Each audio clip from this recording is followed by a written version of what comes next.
Fala galera, beleza? Vou estar trazendo aí entrevista da Polícia Civil, a que fez a reconstituição do caso menino Rafael, né? Se teve alguns pontos estratégicos, alguns pontos que eles perceberam, alguma coisa que ela falou e não bateu na hora ali. Então vou estar trazendo essa entrevista aí para vocês aí. Espero que vocês gostem, se inscrevam no canal. Se tiver mais alguns vídeos que eu não tenho conhecimento, eu peço para vocês estarem deixando aqui nos comentários aqui, que eu vou estar analisando esse vídeo, esse conteúdo, e talvez eu vou estar trazendo aqui no canal aqui para a gente estar debatendo sobre esse caso aí que repercutiu muito, né? E continua repercutindo, né? Então galera, vamos lá para a entrevista. Boa noite a todos. Concluímos agora então o procedimento da reprodução, né? Fizemos um trabalho em conjunto com o IGP, eles, na verdade é um trabalho pericial, né? Mas por ser vinculado ao inquérito policial, nós participamos junto com eles fazendo o ato no dia de hoje. Começamos já na manhã de hoje, né?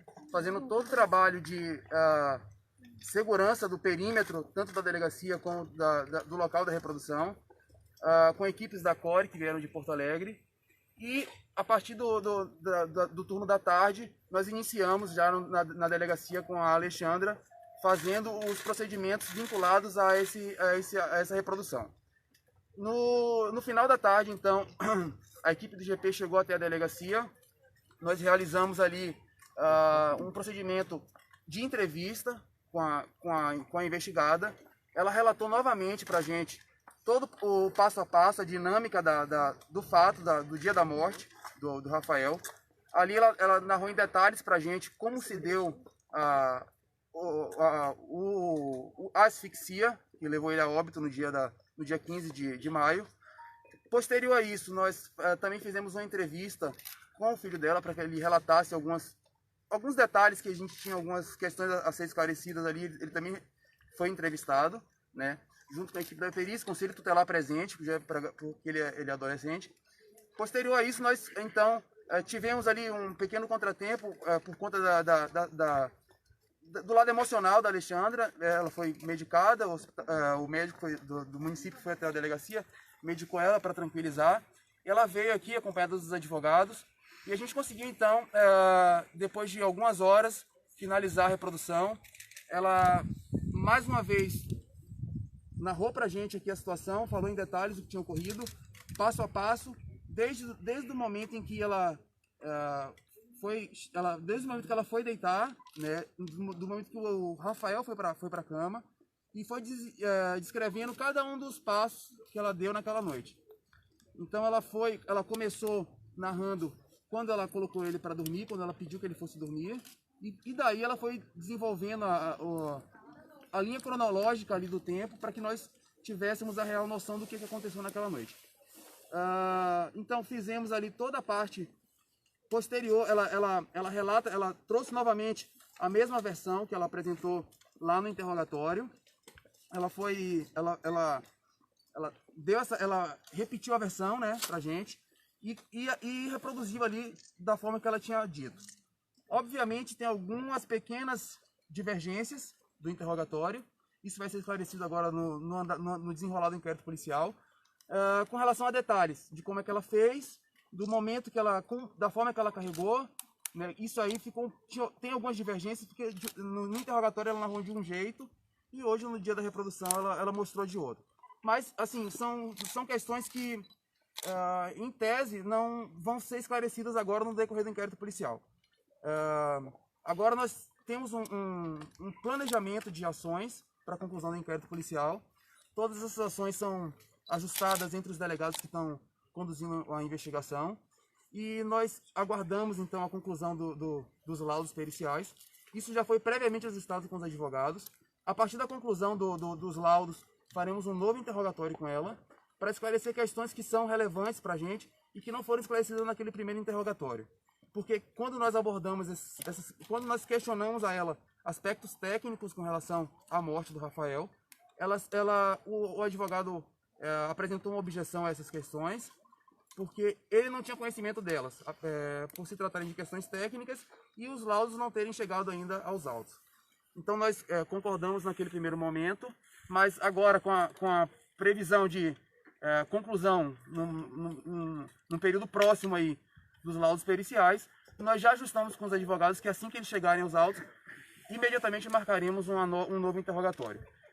Então, com esse novo interrogatório, nós buscamos esclarecer algumas contradições que foram apresentadas hoje com relação ao primeiro interrogatório e à reprodução simulada, e também esclarecer questões técnicas que no primeiro momento não foram esclarecidas por conta da objeção apresentada pela defesa. Ela fez tudo sozinha, doutor? Ela, tanto no interrogatório como na reprodução simulada, ela apresentou a versão dela, ela fez sozinha.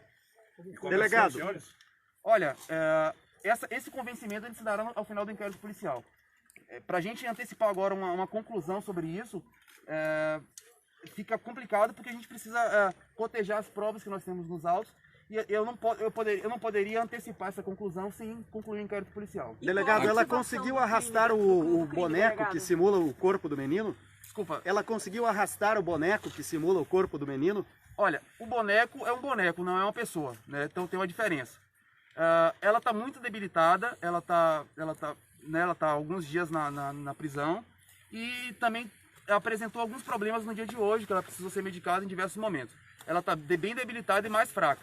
Então nós auxiliamos, né? A gente fez o transporte do boneco, mas assim, isso não resta dúvida de que ela teria condição de carregar, porque ela mostrou a forma que fez, deixou bem claro pra gente, e a gente foi conduzindo aqui a reprodução, e ela foi demonstrando como é que ela fazia, e nós só conduzimos o boneco porque agora ela está debilitada para fazer isso. Lá dentro da casa, como é que foi a dinâmica? Dentro da casa ela conseguiu mover também, tranquilo? Como é que foi dentro da casa? Eu acho que dentro da casa a grande questão que nós estamos trabalhando para esclarecer é a forma como se deu a remoção do corpo do quarto até a porta da casa, né? Porque existe a questão da corda, né? No primeiro momento, lá no interrogatório, ela alega que a corda ela foi fixada aqui no ombro, por cima do ombro. Não por baixo dos braços, mas por cima do ombro. E quando ela fez o arrasto da corda, essa corda ela escorregou e foi parar no pescoço. Essas questões elas estão muito vinculadas ainda à conclusão dos laudos periciais, porque existe uma questão que é relevante para a gente esclarecer, que vai ser esclarecido quando forem concluídos os laudos periciais, que é com relação a definitividade do nó. Se esse nó ele era um nó fixo ou se ele era um nó corrediço. Da forma que ela demonstrou aqui, é um nó corrediço. A gente precisa saber se de fato o que estava lá no corpo era o que ela demonstrou aqui. E isso a gente só vai saber exatamente quando os laudos vierem aos autos. Delegado, por que o Anderson não participou da reconstituição? O Anderson, a gente, inicialmente, ele foi chamado até a delegacia para narrar mais uma vez, porque ele era a única pessoa que estava na casa, né? Então ele foi até a delegacia para nos apresentar mais uma vez ali a versão dele, para a gente ter noção exata do que ele presenciou naquela noite. Só que o Anderson ele só ouviu. Então para ele a versão dele não implica em reprodução, porque ele só ouviu. A gente não teria como reproduzir esses sons lá. O que ele ouviu? Ele alega ter ouvido muita movimentação na casa, por volta da meia-noite para frente. Ele ouvia passos de alguém caminhando na casa, ouviu barulho na cozinha, ouviu barulho no banheiro, ouviu barulho da porta do quarto, viu a luz acender, mas ele viu pela fresta, então não tem como reproduzir isso. Delegado, mas ele não falou, não foi questionado por que ele não tomou nenhuma atitude, se ouviu movimentos dentro da casa? Sim, mas não agora. Isso aí é uma questão anterior. Isso aí já foi esclarecido lá na escuta. Ele foi ouvido na modalidade de escuta especializada, porque ele é adolescente. E lá naquela ocasião ele já tinha esclarecido pra gente que ele se omitiu, né? E não é uma omissão, digamos... Eu não posso ainda concluir isso com toda certeza, né? Mas a forma que ele relata é que da forma que ele relata, a omissão dele se torna irrelevante. Precisamos esclarecer se de fato foi nesses termos. Mas da forma que ele relatou, a omissão seria irrelevante. Porque como ele digamos, existe uma relação de respeito entre mãe e filho,